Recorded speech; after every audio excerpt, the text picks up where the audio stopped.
E aí, pessoal, a gente vai resolver essa questão do Provão Paulista de Física. No circuito da figura a seguir, que foi construído com elementos ideais, quando a chave CH está aberta, o perímetro indica a passagem de uma corrente elétrica de intensidade igual a 0,5 ampere. Fechando-se a chave, sendo E igual a 20 volts, R1 igual a 40 e R2 igual a 30 volts, não, ampere. A nova leitura do amperímetro será D. Pessoal, primeiro a gente vai ter que achar qual que é o R3, tá? Pra gente fazer a associação de R2 e R3 antes de fechar a chave. Então pensa como se o circuito fosse só isso daqui e depois a gente continua. Então o que a gente vai fazer primeiro? Descobrir qual que é o R3. Para descobrir qual que é o R3, a gente vai associar os resistores. Como que eles estão em séries, eles estão na mesma linha, a gente pode só somar as resistências. A R2 a gente sabe que é 30, R3 a gente quer descobrir. Então U a gente sabe que é 20, então 20. Então a gente tem essa fórmula aqui, né? U igual a R vezes I. A gente sabe que U é 20 e a resistência a gente já está associando, então eu vou colocar R2 mais R3, e R2 é 30, R3 a gente quer saber, vezes I, que é 0,5, que ele falou no enunciado. Então a gente tem que R3 é igual a 10, né? É isso, porque a gente 0,5 vezes 30 dá 15. 0,5 vezes R3 é a mesma coisa que R3 sobre 2. Passa esse 15 subtraindo lá, fica 5. E passa esse 2 multiplicando, fica 10. R3 igual a 10, 10 ohms. Então a gente tem esse novo formato aqui, ó. A gente tem um resistor como se fosse isso, assim. E agora a gente vai fechar a chave, então o nosso resistor atualmente ele está assim, ó. Certo? E R1 a gente sabe que é 40. E a gente sabe que esse novo resistor que a gente colocou aqui, que é a associação desses dois, é 40 também.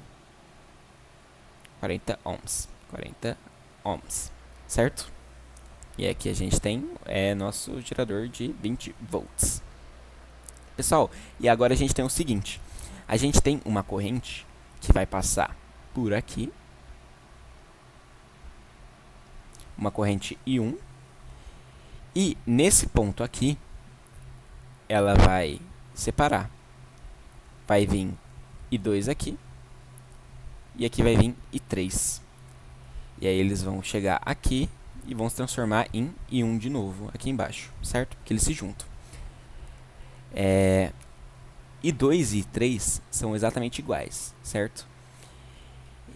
Então, é o seguinte, se 2 e 3 são exatamente iguais porque a resistência é igual, então a gente pode fazer o seguinte, a gente tem aquela consideração, né? Que a soma das correntes, a corrente elétrica é constante. Então, I2 mais I3 tem que ser igual a I1. E a gente sabe que 2 e 3 é igual, porque as resistências são iguais, então elas vão ter o mesmo tanto de amperagem, de corrente. Então a gente sabe que, então vou colocar I2 vezes 2, então 2 e 2 é igual a I1. Agora a gente vai fazer o seguinte, pessoal.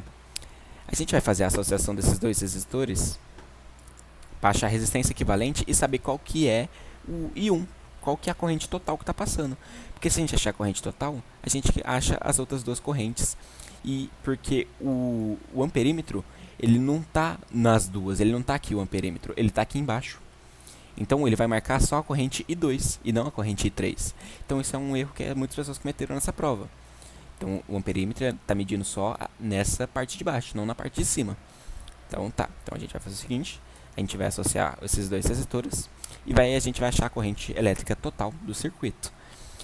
Então a gente associa, a gente vai fazer 1 sobre 40 mais 1 sobre 40, né? Igual a 1 sobre resistência equivalente. E isso daqui é resistência equivalente é igual a 20 ohms. U é igual a 20 volts, então U vezes RI vai ficar 20 igual a resistência equivalente, né? Que a gente acabou de achar que é 20, vezes I, I, esse é o I total, a gente passa esse 20 dividindo, vai ficar 1 igual a I total, ou I1, né? Então, vou colocar entre parênteses, I1. Então, a gente tem que o I total, né? O I1, a corrente total que chega aqui para completar a volta, esse I1 é igual a 1 ampere. Então, 2 vezes 1, 2 aqui. I2 vai ser igual a 1 ampere. Então, I2 é igual a 0,5 ampere, porque a gente está passando dividindo esse 2. Então, vai ficar 0,5 ampere que vai passar esse 2. E, lembrando, o amperímetro está medindo esse fio aqui. Não está medindo os dois, não está medindo aqui. Não está medindo, e podia estar medindo aqui também. Daria a mesma resposta. Aí ele está colocando aqui. Então, é só o I2 que ele quer, não é a corrente total. A corrente total, a resposta seria 1. Muitas pessoas poderiam colocar 1, mas a resposta é B. Tá? 0,5.